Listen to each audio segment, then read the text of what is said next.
They didn't notice him at first. He stood behind the rusted chain-link fence, one boot crossed over the other, hands buried in the pockets of a jacket 2 sizes too large. No badge. No clipboard. Just a baseball cap pulled low and a silence that didn't ask to be filled. Morales caught him in a glance while unloading brass casings from a canvas bag. The man hadn't moved in 10 minutes. Just watched, still as the telephone poles behind him. It was the last week of May. Dry wind rolled in from the east, carrying dust and silence in equal weight. They were at the far end of the base outside Fallon, Nevada, the old steel range, decommissioned but still used for auxiliary drills. Most recruits didn't like it. Too exposed. Too forgotten. The instructors barked from the line. Morales moved on reflex, adjusting sling tension, checking elevation. He was in week 6, past the haze, not yet into confidence. Just sore enough to forget the difference between grit and grind. But his eyes kept drifting back toward the fence. The man hadn't shifted. Didn't look like a civilian contractor. Didn't look like base staff. He looked like something the wind had left behind. At 1347, Morales caught a glimpse of it. Something stitched onto the man's shoulder, barely visible through the layers of sun-bleached fabric. A trident. Old, faded, almost rubbed out by time. None of the other recruits noticed. Or if they did, they ignored it. But Morales didn't. He loaded his next magazine slower. Something in his chest had shifted, like realizing a room wasn't empty after all. He didn't say anything. But the silence around that man felt heavier than the reports of every shot they fired that day. And somehow more precise. Water break hit at 14:10. Most recruits dropped to one knee beside the gear pallets. Some stripped gloves. A few cracked jokes between mouthfuls of lukewarm hydration mix. Morales didn't join them. He stepped away from the range, cutting a quiet line through dust and gravel, heading toward the chain-link fence. The old man was still there. Same posture. Same unreadable stillness. Only the wind moved, tugging at the hem of his jacket, rattling a piece of broken tie wire nearby. Morales stopped about 10 feet from the fence, just outside casual range, close enough to speak, far enough to show respect. "You waiting on someone?" he asked.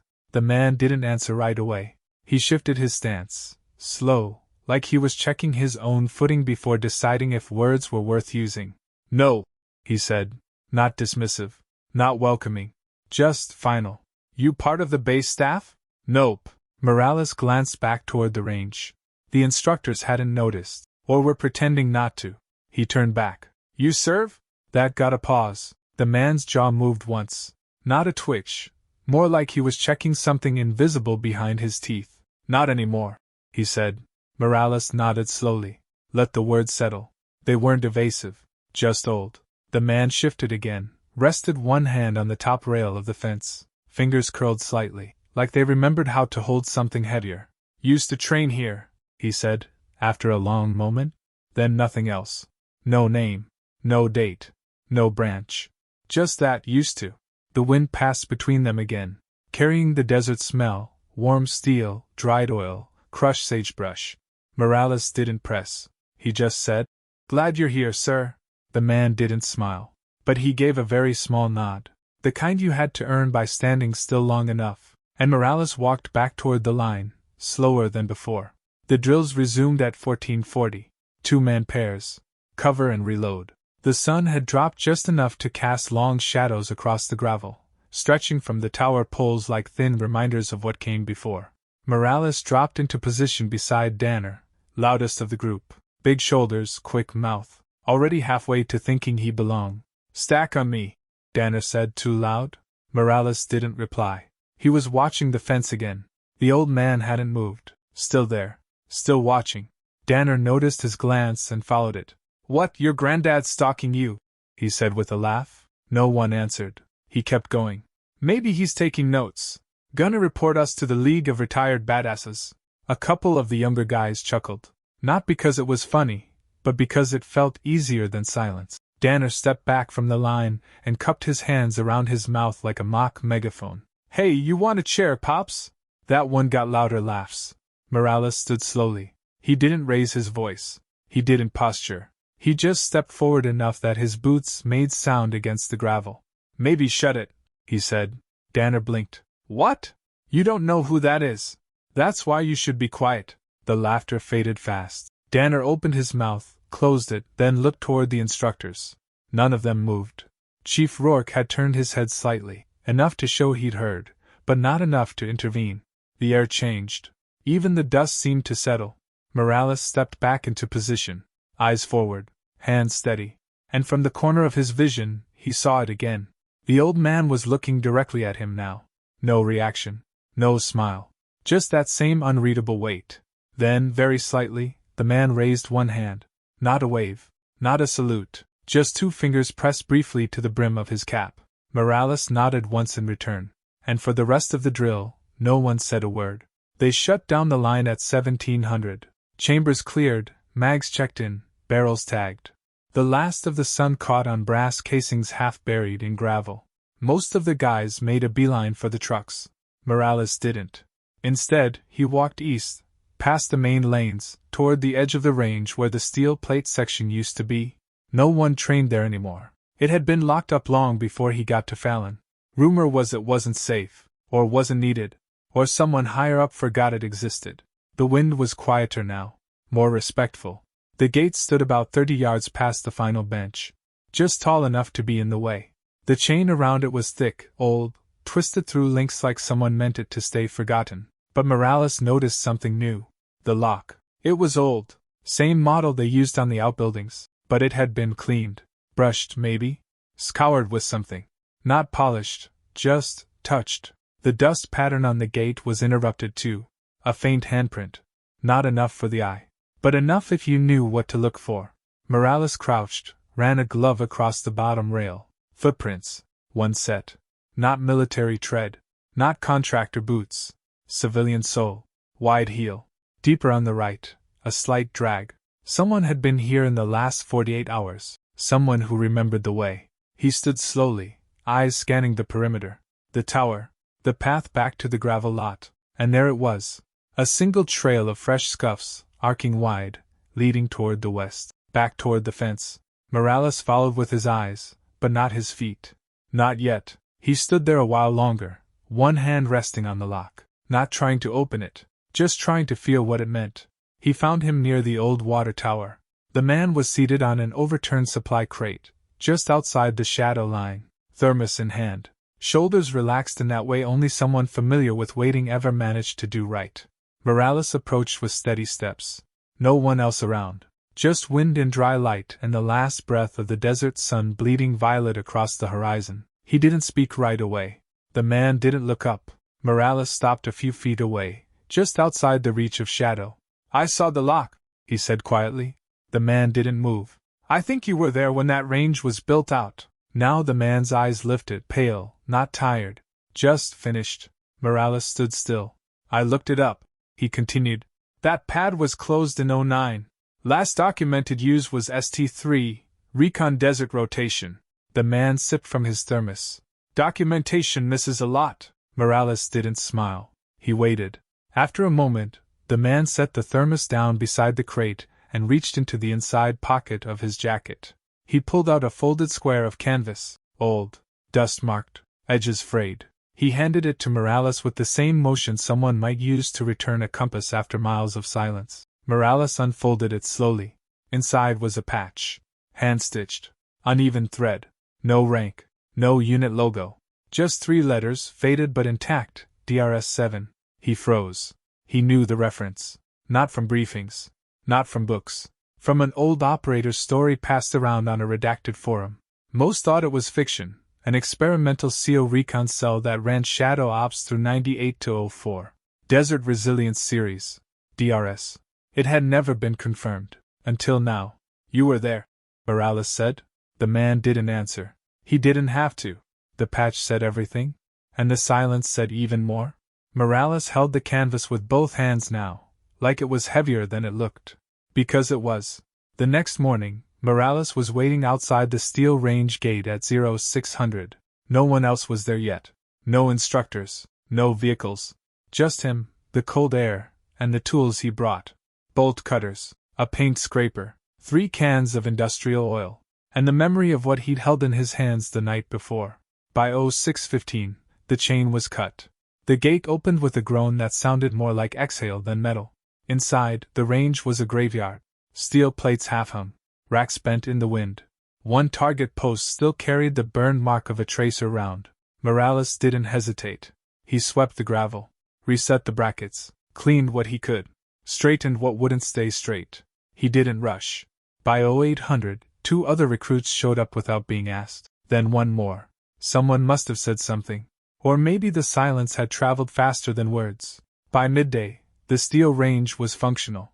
Not perfect, not pristine, but standing. And at 1700, just before the sun dipped behind the tower, the man returned. Same jacket, same boots, same unreadable walk. He stepped through the gate without needing an invitation. The others didn't stop him. He walked down the line of plates, eyes moving without comment. Morales waited near the rack, a rifle in hand. He didn't offer it with words, just held it out. The man looked at him, then took the rifle like it belonged there, tested the weight, rolled the shoulder once, then slowly, almost reverently, he chambered around. The sound was quiet, but it carried farther than any of them expected. He didn't ask for a warm-up, didn't request a range call. He just stepped to the line. The gravel crunched once beneath his boots. Then silence. The rifle in his hands looked standard, but somehow different. It wasn't the weapon. It was the way he held it, like it wasn't steel, but memory. 10 plates stood downrange. Faded white paint, rimmed with rust. They didn't gleam. They waited. Morales stood off to the side, watching closely. The others, instructors, recruits, one base contractor who'd wandered close, stayed behind the line, no one speaking, no one moving. Everyone knew this wasn't a drill. The man didn't square his stance like a range officer. He didn't tap the barrel, didn't breathe on cadence, he didn't check wind. He just let the rifle settle into his body like it belonged there. Then he lifted it, and fired. The first plate rang and dropped, sharp and immediate. The sound of metal on impact, followed by silence. He adjusted slightly. Second shot. Another ring. Another fall. 3, 4, 5. No delay. No hesitation. Each shot not a command, but a memory reawakened, like his body remembered something before his mind did. Even the wind paused. 6 dropped hard. 7 spun. 8 disappeared behind a cloud of dust and clang. He paused before the 9th, not because he needed to, but because that's how he had done it once, a long time ago. Not for score, for something else. Then, calmly, he fired again. 9 fell. The 10th plate stood alone now, far left, bent on one hinge, swaying just slightly in the afternoon wind. He sighted down the rifle. Morales watched the barrel tighten. He waited for the last shot. It never came. The man lowered the rifle slowly, exhaled once, and stepped back. Morales blinked, confused. "You had it," Gibbs said. Morales nodded. "I know. So why leave it?" Morales asked. The man looked downrange. "Not at the plate, but past it, somewhere farther." "That one's not mine to take," Gibbs said, eyes on the 10th plate. Morales didn't reply. He understood just enough to stay quiet.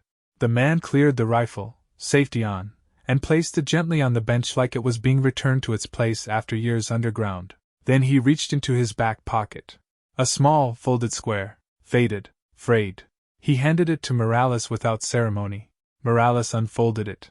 Canvas, soft, lined with dirt from somewhere older than this base. Inside, a single name tape, Gibbs. 5 letters. No rank, no branch, no flourish. Just wait. The man met Morales's eyes, and in them was something that said, "This isn't for display." Then he turned and walked across the range, gravel crunching once with each step. He didn't look back, and the 10th plate kept swaying in the wind. Not forgotten, left standing. They never saw him again. No word, no message, no request for return access, just absence. But it didn't feel like disappearance. It felt like something completed. The steel range wasn't reactivated, not officially. It never made the training schedule, never showed up in rotation logs. But the gate was never locked again, and it never sat empty. Morales took responsibility, not because someone told him to, but because something unspoken had passed to him in that moment on the gravel. Twice a week, he walked the range alone. He swept dust from the target lanes, oiled the old brackets until they stopped creaking, scraped rust from hinges, even repainted the steel when it chipped too deep. The others helped when they could, but they never asked why. They knew. The 10th plate, the one Gibbs left standing, was never touched. Not once. Even when they ran training lanes there, even when new recruits showed up asking why that one wasn't marked, no one ever aimed at it. It had become something else. A marker. A memory. A decision. About 2 weeks after that day, someone placed a small plaque on the inside of the gate. No fanfare. No ceremony. No base-wide memo. Just a single plate, bolted through the chain link, with 4 words etched into the brass. He left one swinging. And that was enough. Recruits started visiting more often. Not to shoot, but to see. To stand. To feel the quiet that hung over the dust like a held breath. Some left small things behind. A coin, a patch, an empty casing placed gently beneath the center rack. No one ever took them. No one moved them.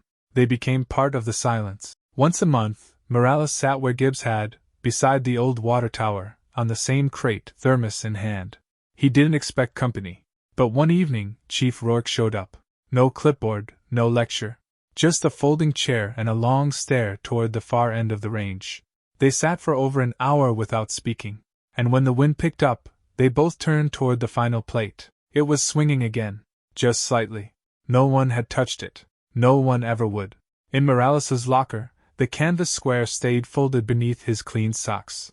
The name tape, Gibbs, was sewn inside the liner of his range jacket, stitched where only he could feel it. It didn't need to be seen. That was never the point.